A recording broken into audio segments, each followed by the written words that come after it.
U ovom videozapisu će biti reči o Infosys programskom rešenju za elektronsku fiskalizaciju u Republici Srbiji. Prema zakonu, Infosys programsko rešenje se sastoji iz dve programske komponente. To su napredni elektronski sistem za izdavanje računa, InfoESIR, i lokalni procesor fiskalnih računa, InfoLPFR. U InfoESIR se tipično ulazi sa ikonice na desktopu. Ja ću sada ući. Iz spiska džobova potrebno je izabrati InfoESIR. Nakon toga treba uneti korisničko ime i lozinku. Zatim potrebno je uneti PIN. Vodite računa da ukoliko se 3 puta pogrešno unese PIN, da će doći do zaključavanja bezbednosnog elementa i da neće biti moguće izdavati račune sa tom karticom. Znači, u tom slučaju ćete koristiti ili rezervnu karticu ukoliko je imate, ili morate poručiti novu karticu od Poreske uprave. Ukoliko je PIN uspešno unet, pojavit će se određena poruka koja sadrži podatke o ESIR-u, proizvođač, naziv, verzija i tako dalje, o procesoru fiskalnih računa, kao i o bezbednosnom elementu. Nakon toga moguće je koristiti opcije iz InfoESIR-a. Međutim, postoji mogućnost da iz nekog razloga InfoLPFR nije spreman za rad. Jedna od takvih situacija je da kartica nije u čitaču kartice. Ja ću sada simulirati tu situaciju. Izvadio sam karticu i ponovit ću ulazak u program.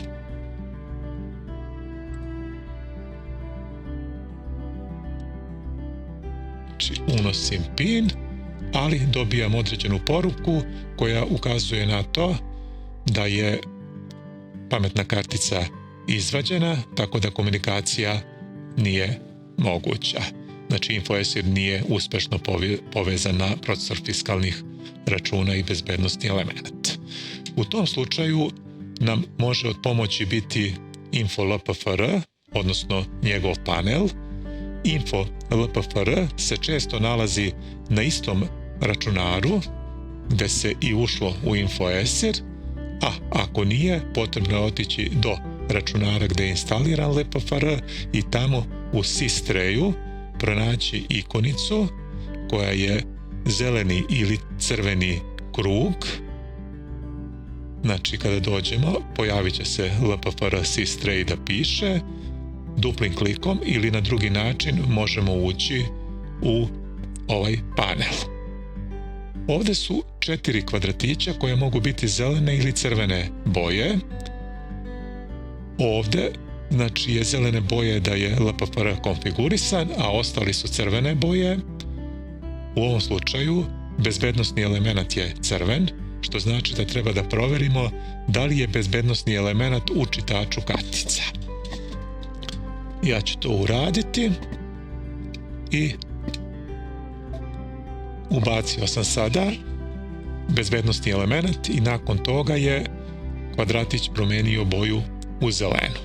Naravno, mogu postojati i neki drugi problemi, da čitač kartica nije adekvatno povezan sa računarom, da nije u redu drajver za čitač kartica i tako dalje. Međutim, ukoliko se ovaj problem desio nakon uspešnog ranijeg rada u programu, najverovatnije se radi o nekom manje ozbiljnom problemu.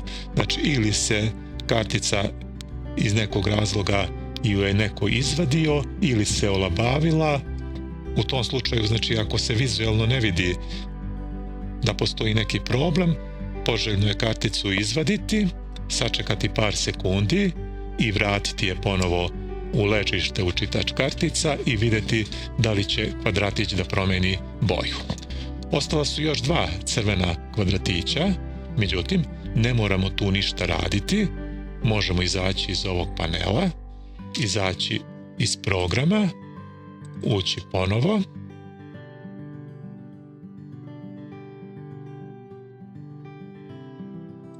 U ovom trenutku kada ispravno unesemo PIN, pojavit će se da je sve u redu i također u SysTrayu InfoLPFR je promenio boju u zelenu. Ja ću ponovo ući u InfoLPFR, odnosno u njegov panel. U gornjem desnom uglu nalazi se zupčanik. Klikom na njega pojavit će se novi panel u kome također može da se verifikuje PIN. Evo, ja ću to ovdje i uraditi. Kliknut ću na proveri. U tom slučaju, znači ako se dobije OK, znači da je ispravno unet PIN.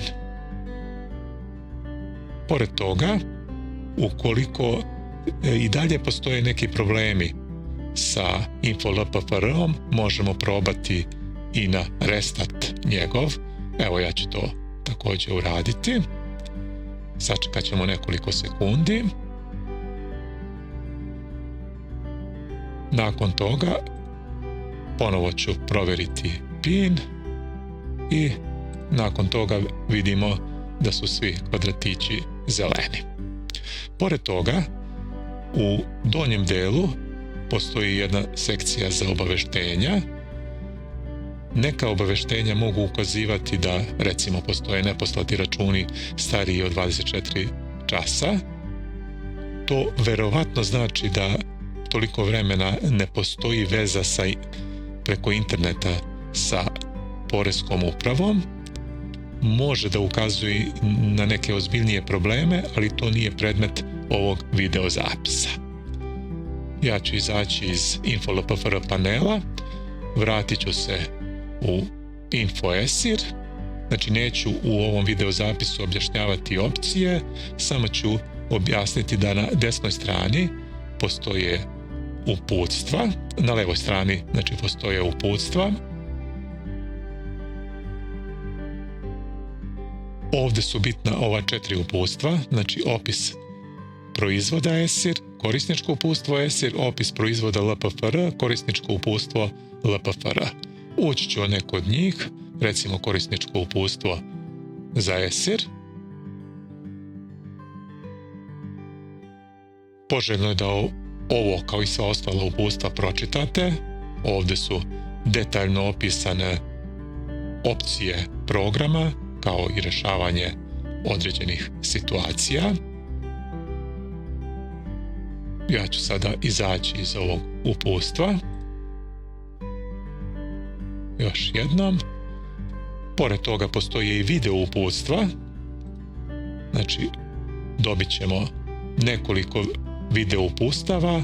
Za ovu namenu su bitna ona koja počinju sa InfoESIR. Znači, ulaskom u neko od ovih uputstava gledat ćete videozapis, kao što je i ovaj koji upravo snimamo. Evo, ja ću izaći odavde. Znači, to bi sve bilo tema ovog kratkog videozapisa.